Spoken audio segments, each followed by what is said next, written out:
So again, my name is Mike Swift, and I'm a postgraduate student recruitment officer here at Manchester Met. And we're just going to introduce our panel that we've got with us today. So we have Luke and Caroline, who are our current students here. So Caroline, could you just introduce yourself and tell us a bit about what you do, you're studying, and something about yourself here at Met? Of course, yeah. So my name is Caroline. I am from London. I'm currently studying applied economics as a one-year master's. My undergraduate study was actually in music, so a lot of the experience that I have is about deciding how to change subject and my experience with that. And also, if you have any questions about working alongside studying, I also have a part-time job that I'm doing alongside my master's. So if you about that, I'd be happy to answer any questions about that. Thank you so much for that, Caroline. So, everyone, my name is Luke Hire. I'm an international student all the way from Nigeria. I'm studying a master's in digital marketing and communications with a one-year internship. So far, so good. It's been great, and I'm happy to be here. I'm happy to be here, and I'm available to answer any question at all, ranging from the experiences in Manchester, settling in and moving on from undergraduate study to a postgraduate study, especially in the Manchester Metropolitan University. That's great. Thank you so much for that, Luke. Esther, do you mind introducing yourself? And as a graduate, what do you do now? And just introduce a little bit about yourself before we get started. Hi everyone, I'm Esther.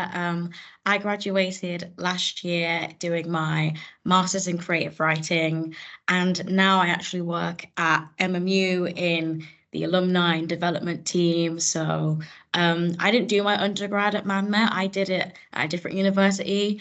So I guess I'm good with experiences if maybe you're sort of unsure about what postgraduate study looks like. And I also took a year in between undergrad and postgrad, so maybe if you want to take some time out, you want to come back into studying, what that's like. And yeah, any questions like that, I'll be happy to help with.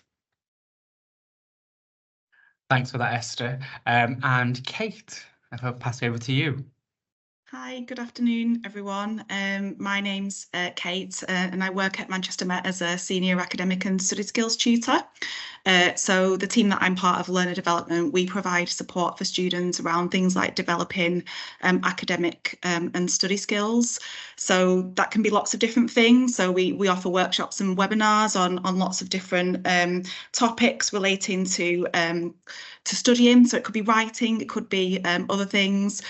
We also do short courses to develop things like writing skills, the writing project and the criticality project. So that explores things like critical thinking, which is obviously really helpful when you're coming into postgrad study and thinking about research and debates perhaps as part of your work.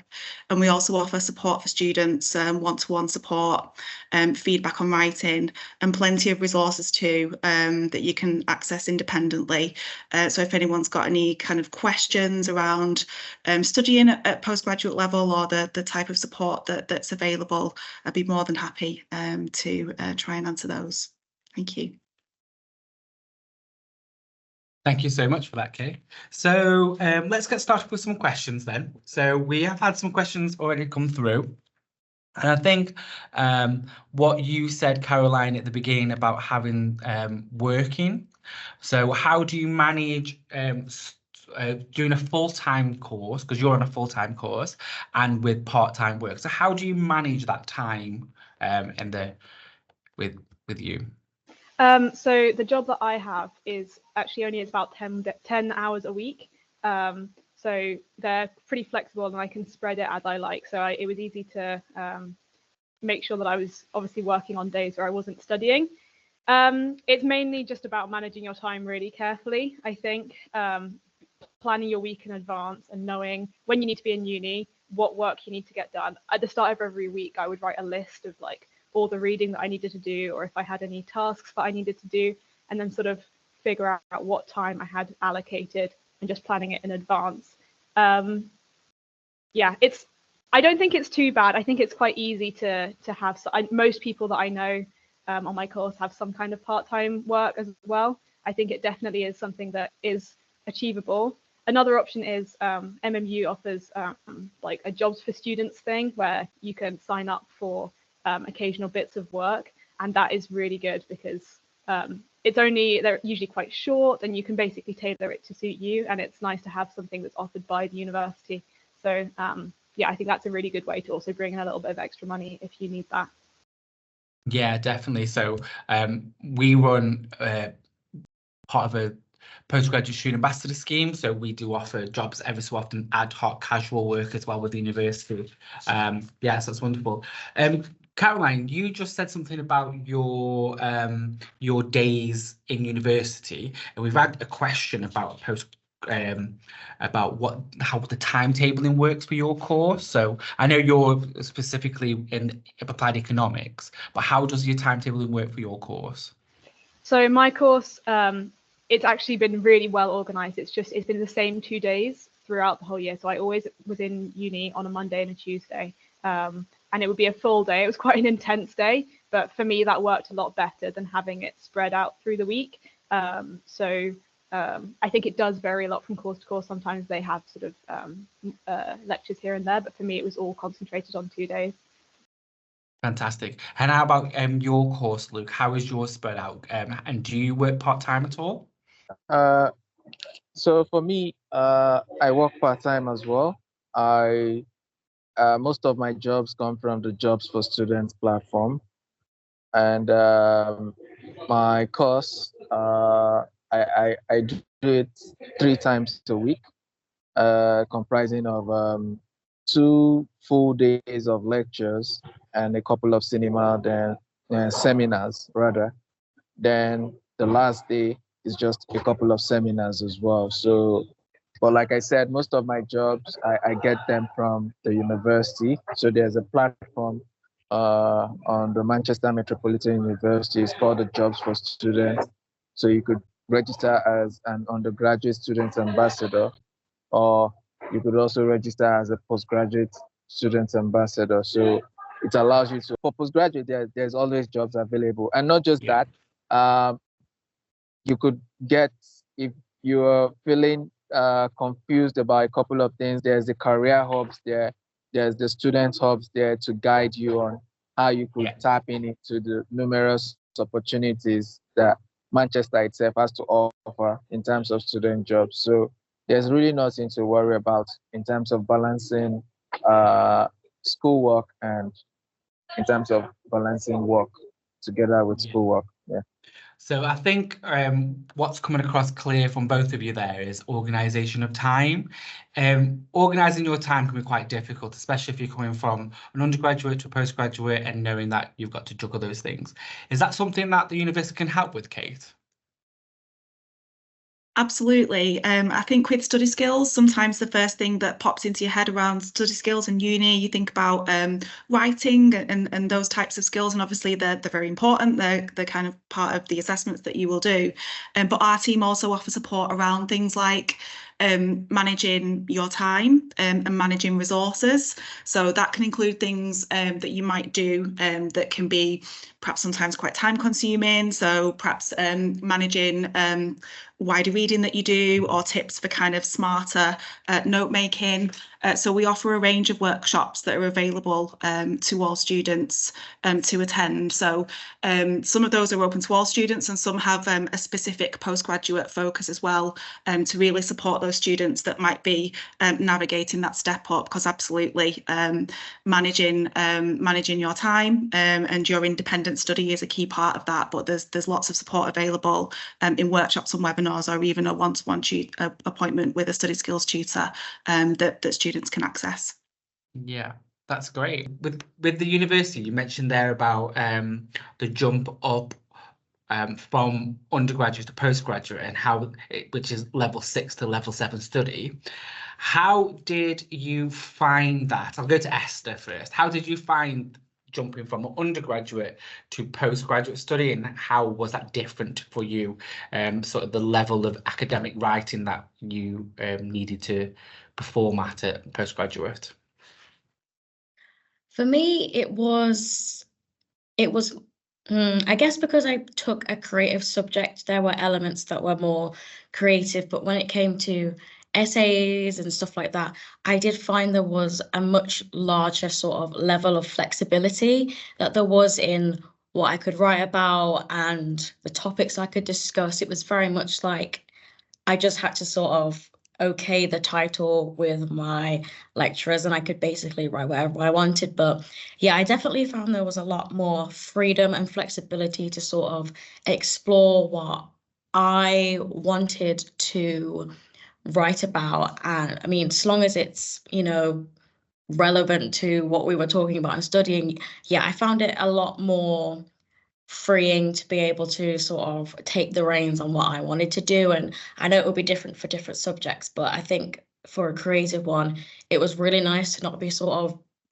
of put in a box and confined to stuff, because, like creativity, you could almost argue that it's really hard to sort of critique creativity because it's so specialized. But it was really good, the fact that I had, or at least I found there was a lot of freedom in what I wanted to write about. And when it did come to the creative stuff as well, the lecturers were so great. They were so lovely to talk to, and everyone a lot of people were in the same boat. Especially in my year, we had a lot of people that had been out of education for years, maybe 1 year, people who've just gone from postgrad to undergrad. So there was a wide range of people, which was really nice, so that we could go help each other. But the jump from UG to PG, it really wasn't that bad for me, because it was a subject that I really enjoyed and I really wanted to work hard at. So I definitely think if you go in with a mindset of just knowing what you want to do, and hopefully there will also be that level of flexibility for you as well. Yeah, definitely. I think with your course, Esther, with being creative writing, the creative aspect was very, if you're a creative person, and it gives you that flexibility. How about your course, Caroline? How did you find the jump from level 6 to level 7, going from music, very creative, to applied economics, where I suppose is very, this is what you need to study to pass this course. I was just going to say, it's really interesting hearing Esther's experience, because I've sort of had the opposite experience, because I studied music, which the essays were really I found them more difficult, because you're grappling with these sort of quite abstract concepts. Sorry if you can hear the siphon in the background. But yeah, these like really complex ideas. And then in economics, it was more clear cut. And the main change for me was not so much the essay writing that I was struggling with. It was just having a completely different set of content. I think depending on what your background is and what the subject is, your experience is going to be completely different. And so maybe you haven't really written essays before in your undergrad, but and for me, I'd written loads of essays, but it was the more sort of mathematical elements that I was struggling with. And I did find that at MMU, everyone had their own sort of unique struggle with the course, but that the course was really supportive of that. So I don't know, I was very worried going into it that I was going to be the only one without any background in economics. And that was a challenge, but I was well supported. And it was important for me to bear in mind that everyone else had their other challenge, like maybe they'd moved to a new country and that's, a difficult thing for them. So I think the step up will be very personal to you. And it's just important to bear in mind that everyone's got a different experience. And just because you're struggling with one thing and someone else is struggling with another thing doesn't mean that it's better or worse for either of you, if that makes sense. Yeah, no, that's wonderful.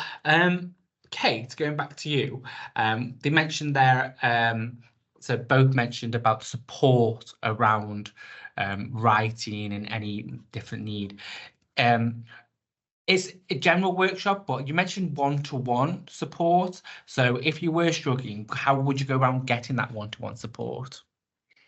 Yeah, so we offer one-to-one support in a couple of ways. So students, once you're kind of on your course enrolled, you can access our one-to-one support and our workshops and webinars. For one-to-one support, we can do that either via an appointment with a student. So we meet with you for a chat, and we can be flexible with that. So we can arrange that on campus if you prefer to meet on campus, or we can do that online via Teams if there's sort of other considerations.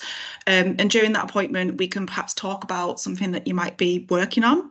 So it could be a particular assessment type, for example. So perhaps it's kind of the first time in a while you've produced something like a report or an essay, and you want to perhaps talk about that. It could be a particular element. So maybe you want to discuss academic writing style, structure, the way that you've incorporated evidence. So you can book those appointments just directly with our team. We're a year-round service as well. So we're available, bank holidays aside, we're available right the way through the year. Sometimes a student might see us once, sometimes a student might see us a couple of times if, in a few weeks' time they might have a slightly different query, perhaps about something that they're working on. But we can be responsive to that and work around you. Obviously, you're very much the experts in your subject areas, so we don't give advice on content, and you've got the support, obviously, of your academic teaching team as well, if there was any particular questions or queries that you had around the kind of content side or subject specific side of what you're studying. But yeah, students can absolutely use that service at different points. Writing feedback we can provide as well. So it's not proofreading, but we can give you developmental feedback, perhaps on something that you're working on. So you might say to us, I'd like you to have a look over maybe an introduction that I'm writing, and we can provide that feedback to you. So we do that via email. That's great. Thank you so much for that. I think it's interesting to hear as well. From my background, I did a PGCE, so I had to very specific what I had to write. And now moving on, I'm doing a different master's in a business course in project management, and it's very much what I want to write about, a little bit like, so I'm using my experience and building that on. And I think that support, knowing that you've got the support from the student, the academic study skills team, is really important, because you'll be able to, if you are struggling with something, it's not just your tutors you can go to, there's the other people within, because tutors can be very busy. But by the sound from Caroline and Esther, your tutors are there to support you a lot anyway, so that's really good to hear. Moving on, we've just had a question that's coming directly for Esther, so let me just get that up a moment. And it said, how do you find, Esther, you did your undergrad at a different university, and I know a couple, some of you did. How did you find moving from this person doing their undergraduate at University of York and coming to Manchester Met for their postgraduate? How did you find that transition, and how did you feel about that, and the difference moving to a new university, because you didn't know the tutors when you were moving to Man Met? I thought it was great. Like, I think I got quite lucky with my group, but everyone was so nice. Like, I went for like an induction evening, and like there were people from who'd already been on the course, they were also there at the introduction like meeting to like meet all of us. That added us to a group chat. We went to the pub, we immediately started talking. Like, everyone in my group was super nice. Like, even though I finished, I'm still friends with people now. We still see each other, we still talk to each other. And I don't know, maybe it was just my because it's quite a creative or collaborative course. I mean, so we have like workshops where we would critique each other's work. So it involved a lot of communicating with each other and talking to each other about our writing. And then obviously as you get closer, you become friends and make better connections. But it was really welcoming to coming both to the university and onto the course. All the lecturers were super nice, so easy to talk to, so easy to just email if you want advice or if you wanted to talk to them about something. And I mean, I definitely recommend maybe coming to an open day to meet them yourself or talk to students yourself. But I didn't do any of that. Like, I literally just applied, got in, came to Manchester, started. Like, I had absolutely no prior experience coming to Manchester Met, but it's like, if I didn't come to Manchester Met, I wouldn't live in Manchester now, and I wouldn't work at Man Met now. Like, it truly was like the best experience I could have asked for, because it was just such a nice sense of community, and everyone wanted to help each other. Like, even though we all want to be writers, we also all wanted each other to just have the best work that we could. So we'd always, like, people even set up workshops when strikes were on, so our lecturers weren't coming in, so they would set up workshops anyway because they just wanted to sit around in a room together and just go over each other's writing. And yeah, it was just really good. So I feel like it is quite scary, obviously, maybe moving to a new university where you don't know anyone, you don't know the lecturers, maybe you don't know the city that well, but I feel like there are so, I don't know, man, that just has like a good spirit and a good feel. And I definitely think if there's some sort of introduction before your course starts, definitely go to that, because there might be people who are already on it, people who are, if you're doing like a MFA, which is 2 years, people on the year above. People might get you into group chats, you might go to the pub. I definitely think if people invite you to stuff, go to it, because that is going to be like the best way for you to make friends. And I'm so glad that I went to all that stuff, because some people from my course are like some of my closest friends now. So definitely don't be scared. Like, they're just get stuck in, I say.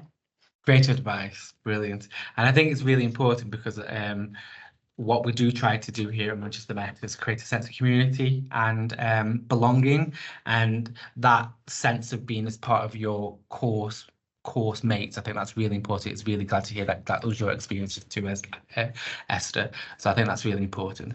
Caroline, can I just come to you?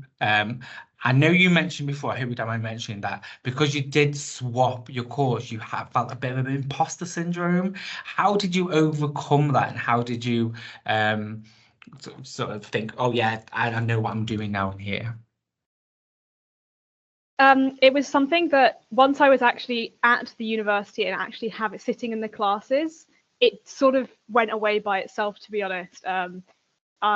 It's a very, as Esther said, it's a very welcoming environment, and there's never really, you know, no one gave the impression. It was just all something that was in my head prior to starting. So I think the way that I really alleviated it to the beginning, though, it was on the first lecture. I remember coming in and they were saying all of these words that I didn't understand. And I was like, oh God, like this is a completely new subject for me. So I went to the lecturer and I was like, look, I come from this background that's got nothing to do with economics. I haven't really studied it before. Like, is that going to be an issue? And they said, I don't know, they were just really supportive. And they were like, we've had people from this course on this course who have not done economics before. It's definitely something that you can do. Just try and keep up with the work, and if you need any extra support, then obviously I can speak to them. I was going to say something else. Oh, I can't remember, but yeah, I think it's definitely something that's very achievable. You just got to work hard, and you'll be okay. Yeah, no, I think that's really good, because I think picking up from what was said before about working part-time and things, it is super important, obviously, to keep that side of it. But with a postgraduate full-time course, you need to treat it like it is a full-time, because even though you might only be in university two or 3 days a week or less than that, certain courses, you would still need that sort of reading. I think that reading for a degree, reading for a postgraduate is super important. And if you're on a professional course, such as say nursing, physio, or PGC, you will be required to be in either placement or university most days. So I think it's to look at it as a full-time job, and then you're working extra on top of that. I think that's really important with that. I've just remembered what I was going to say. Oh, brilliant, fantastic. You can really put faith in the admissions process that you wouldn't have been accepted to the university if they didn't think that you were going to be able to do it. You know, clearly if you have applied and they think you can do it, then you clearly can. So I think place faith in that, and just try it. You know, I think it's with something like imposter syndrome, you can't really get rid of it. You just kind of have to try and trust in it, trust in yourself, and trust in the university to help you. Definitely. And I think that's a perfect segue to the next question, because we just had a question to say, how did you go about choosing your master's degree? Was it a career? Was it passion? How did that work? I'm going to go to Luke, because I can see you back now. I couldn't see you before, Luke, so I'm going to go to you. So how did you choose your master's course, Luke? And for to study here at Met? One who asked me this question, that how do I choose to study in Manchester? I came into Manchester September 2023, and I've been doing my research about Manchester since like November 2022. And one thing that you have to take into consideration is before choosing anywhere, before making a life-altering decision, because I usually call this decision of mine leaving my country, which is about 6,000 miles away from the UK, and coming into school here. And I'm not just coming to school, I'm coming in to settle as well. You need to make a very good research about what the place have to offer to you. So it's important you do that research, you make your plans early. Because like I said, I did my research, I started doing the research in November. By the end of November, I was already convinced that Manchester was the place for me. By January 2023, I had paid my tuition fees. So that's to show you how convinced I was about coming down to Manchester. And one of the things that actually endeared me is the vibrant life here, the opportunities, the jobs, especially me being a person that is a very creative person, quite interested in the creative industry, the digital industry, the tech industry as well. These three industries, Manchester is more like the hub for such opportunities. And another thing is the affordability as well.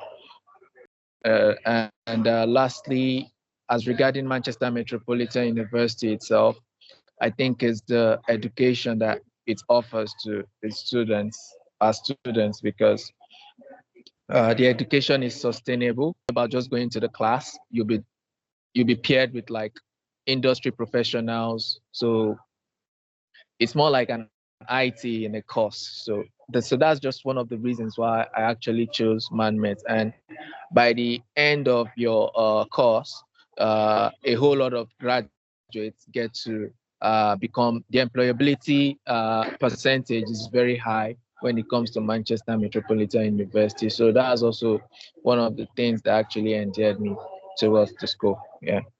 That's great. Thank you so much for that, Luke. I think that's really important because we do, we're in Manchester Met, we are a dual university, so we have both research and teaching. So our research impacts the local community and the national and global community, and that also impacts the teaching. So it's good to hear that Luke said that his course is at the forefront of that. So that informs the next level of the next generation of postgraduate courses. How about yourself there, Caroline? So how did you go about choosing your course? I know we spoke about how the admission process was fine, but was it a passion? Was it something that you wanted to do? Is it your future career? How did that work?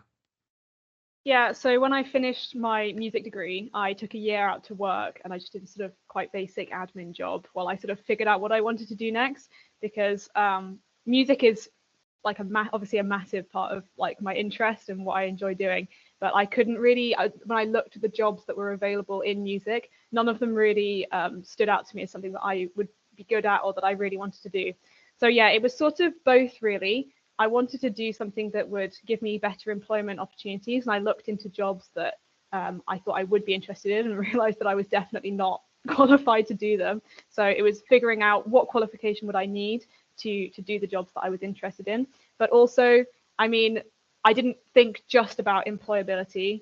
I wanted it to be something that I would find interesting. And to be honest, I really didn't know very much about economics at all. But I guess because of that, I was like, this is something that's really important to the world. I feel like I should know about it. I think it would be really interesting. It will give me a whole new perspective. I've completely, definitely found this to be the case. Like, it's completely changed my understanding of the world. So yeah, it was sort of both. What can make me more employable, and then also what will I actually find interesting? Because it's a master's, I'm investing a lot in it. It's a big time commitment. It needs to be something that I'm going to enjoy and that I'm going to find interesting. So yeah, that's kind of how I went about my decision process. I think definitely like taking a year out if you're not sure, I don't think, like when I was finishing my undergrad degree, I just didn't have any mental space to think about what I wanted to do next. So taking that year out to like earn a bit of money, save up for a master's, and think about exactly what I needed to do was so important. I don't think I would have landed on a good decision had I not done that. Yeah, that's great. I think that that's important as well, because some people have, so we speak to quite a lot of second years that know what they want to go for there, that they move straight on from UG to PG. Other people have time out, so it's a process of what's right for you and what fits right for you. Just going to Kate, if that's okay. We've had a few questions about having some time out. So I know Caroline's just had a year out there. I know Esther took a year out. And we do have another webinar coming up next week regarding people that have had a longer break as well. So a career return, and we'd say, to education, maybe longer than 10-year break. But for those people that do have a little break, is that something your team will support with as well? Yeah, absolutely. So we work with lots of students that might be returning to education after a bit of a break. It could be as part of a career change too, that's brought you to studying at postgraduate level. And we can work with students, and again, that could be on a one-to-one basis if you think there's maybe kind of elements of your learning or your study skills that you maybe need a refresher on, so things might have changed a little bit since you were studying kind of first time round. It could be a bit of a confidence boost as well, so maybe you're kind of reasonably comfortable with some of your kind of skills and abilities, maybe around writing, but there are other assessment types that you perhaps not encountered before, or maybe it's been kind of quite a while since you've done them. And again, we can support with those. So for example, that can include things like if you've got to deliver a presentation, poster, different types of projects, that type of thing. We also have resources that students can access as well, again, that are tailored a little bit more towards that postgraduate experience too. So if it's been a while since you've had to think about things like what does kind of academic writing look like, then there are those self-access resources that we have that students can access too. And if you're joining us as well, so for example, if you're joining us in September on a postgraduate course, we have a series of workshops that we run specifically to welcome new students that happen before the course starts. So people will get information about these if you're due to be joining us. And that is another way that we can give people a bit of a refresher on various aspects of studying, student life, study skills. So there are opportunities to sign up for those if you are looking to get ahead a little bit with thinking about your skills development before the course starts as well.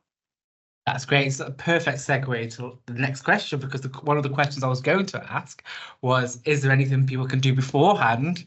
And by that look of it, there is. So once you've enrolled, you should be able to get access to those things, shouldn't you, on our student hub. One of the questions, again, to you, Kate, was how would people get in contact with you? Where would they find you? What part of the website? How would they get in contact with you? Yeah, so for study skills, we have so for our team, it's just kind of like a central contact. So you reach out to the team. I can add that into the Padlet actually later for contact.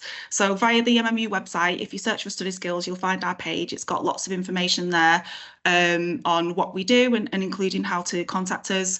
It's just one email address that we use. It's studyskills@mmu.ac.uk. That's the same address that you would use if you were looking to arrange an appointment, for example, once you've kind of started your course, or just if you have any sort of very general questions about our service. And again, we are here kind of right the way through. We are a year-round service, so students can, you can contact us at different points when you may be working on assessments. That's wonderful. And we do have a student hub as well. So all this information, if it's a lot to digest right now, and if you're there on your first day and you're thinking, oh, I might need help with this, we do have student hubs in a few of our faculties, and also online. So you could always go there, and all these are signposted, or all these services signposted to student academic services, study skills, sorry. There. Let's just see if there's any more questions that have come up. There were a few that I'd like to ask. So This is a really nice question. So someone's asked, what is the best thing about your course? And if you would recommend your course, what's the best thing about your course? Other than your tutors, but what else is the best thing about your course? And let's go to Caroline first. I mean, Luke already mentioned this, but I've definitely felt that my course is really up to date with current events. One of my units, advanced finance, we look at mergers and acquisitions that are happening currently, and we were also talking about it in relation to the climate crisis. And so I really felt that what I was learning was very situated within what I could see of the world. So I think that was something that was really excellent. And I know you said not to really mention the tutors, but I think although like the tutors all have very different strengths, we all have like there are so many different units, and they're teaching completely different things. So my dissertation supervisor, she's really useful for some things, and she some areas are not her areas of expertise, but we're very much encouraged to interact with all of the unit leaders. So if there's something that, you know, she's like, oh, I don't really know about this, go and speak to one of the other lecturers. And I think that collaborative spirit is really something that's great about my course. Yeah, that's great. And how about you, Esther? I know you graduated already, but what was one of the best things about studying here?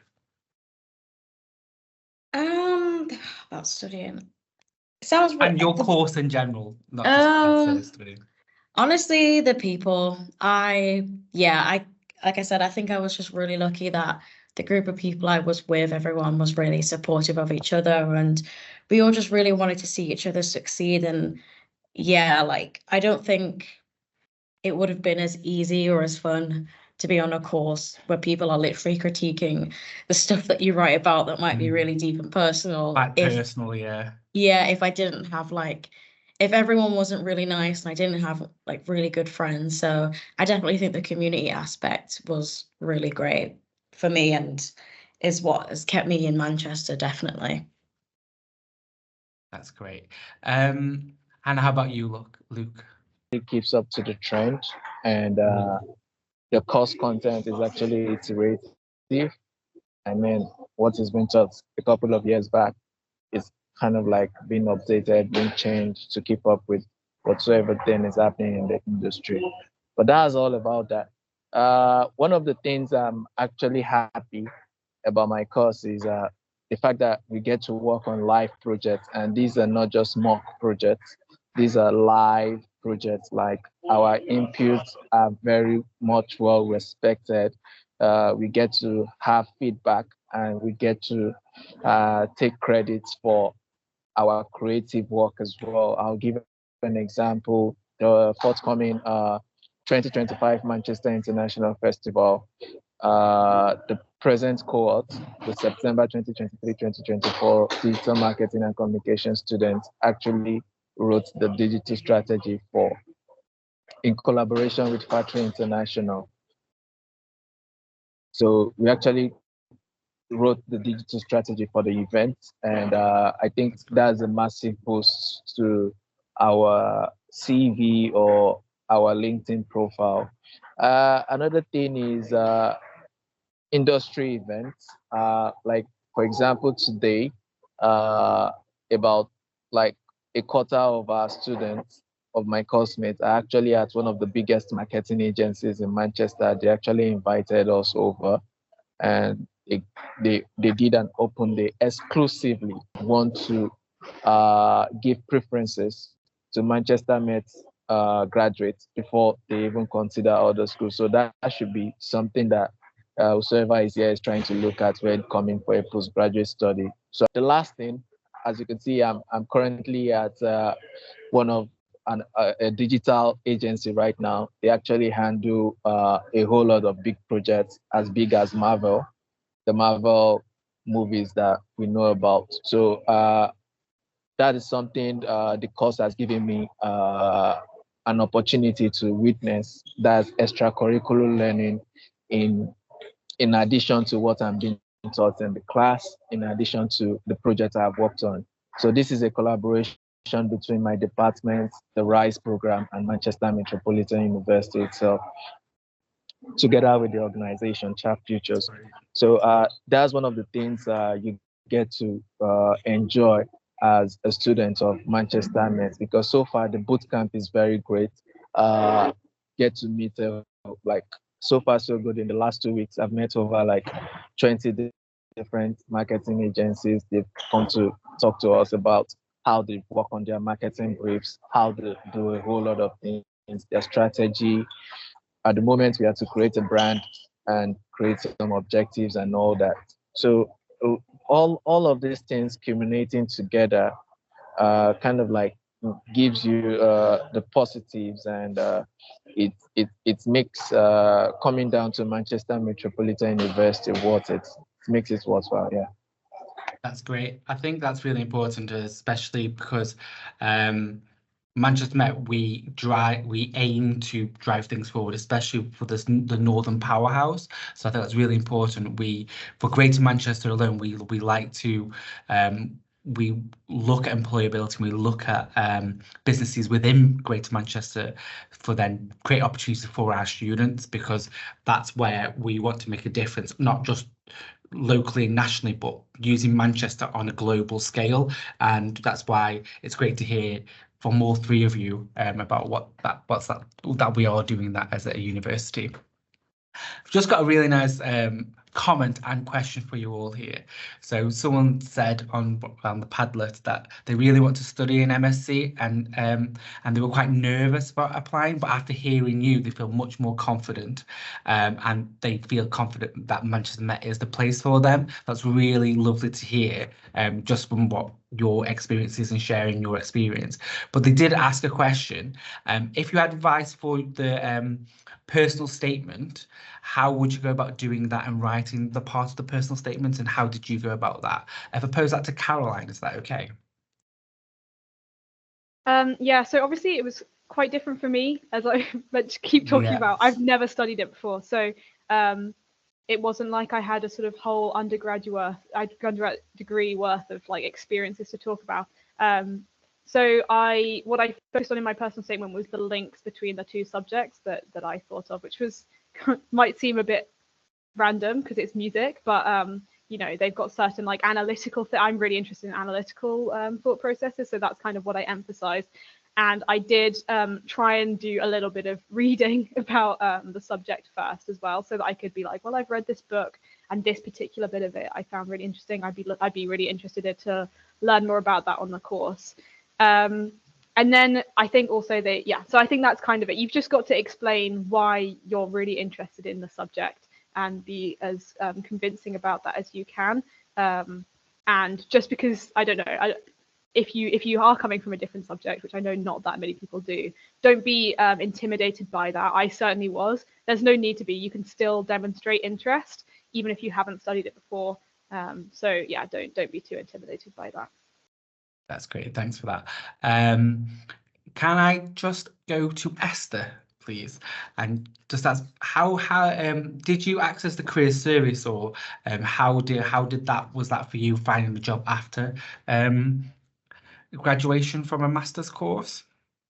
I only really did jobs for students. I did a couple of those while I was studying because I just wanted a bit of extra money, and there's a lot of opportunities on there. But honestly, once I'd graduated and I started looking for jobs, a lot of people really like I had a job before I started working at MMU, but when I applied for that job, they really liked that I'd taken a year out to focus on my education. They saw that as like a really good skill, that I'd done that, and it was the job I wanted. It wanted a lot of writing as part of it. So they saw that as a good thing, that, oh, you went back to uni, sort of build upon those personal skills. So they really liked it. So getting a job after uni, really, for me anyway, especially in the industry that I was in at the time, which is marketing,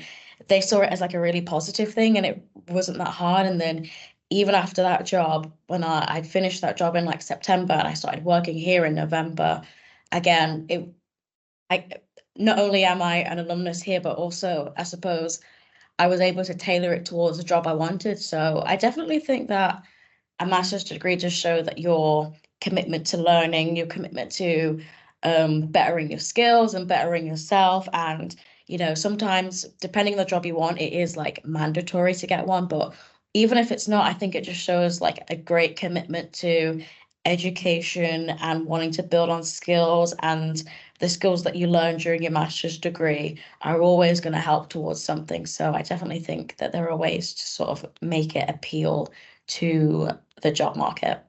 Yeah, and we do have a fantastic career service here at Manchester Met that you can access. So, and they can help with employability, writing applications, CV workshops. We have lots of things here that you can access once you're a student here. You can go to the Careers Hub and find lots of information out there. And you have access to the careers service for life. Oh yes, sorry, you do. You have your career service and employability for life. There's a plug there for the alumni team. And become a member of the alumni hub as well once you graduate. That'll be great. I'll help you out there, Esther. Just moving, I know it's the time of year. I know that, Caroline, you've already mentioned this word, the dissertation word. So I know it's that time of year for Luke, or maybe not, Luke's on intern at the moment, but for Esther, I know it's definitely you. But going to Kate first, I know you support people with their writing. Do you offer support for their dissertation also?